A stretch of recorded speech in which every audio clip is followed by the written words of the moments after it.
سچ کبھی جھوٹ سے شکست نہیں کھاتا اور نکتہ چینی کرنے والا آفت میں گرتا ہے۔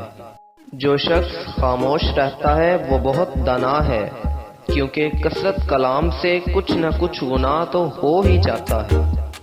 جھوٹی قسم نہ کھاؤ اور نہ ہی لوگوں کو جھوٹی قسمیں کھانے پر آمادہ کرو، ایسا کرنے سے تم خود بھی گناہ میں شریک ہو جاؤ گے۔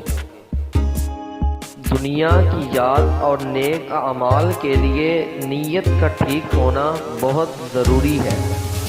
نفس کی نگرانی کرو ورنہ بے سعادت مند کہلاؤ گے۔ اگر نیک کردار اور علم میں کمال حاصل کرنا چاہتے ہو تو جہالت کی باتوں اور بد کرداری کے قریب بھی مت جاؤ۔ وہ کبھی بھی مطمئن اور قانع نہیں ہو سکتا جو حاجات زندگی کے علاوہ بھی اور دوسری چیزوں کی حرص رکھے۔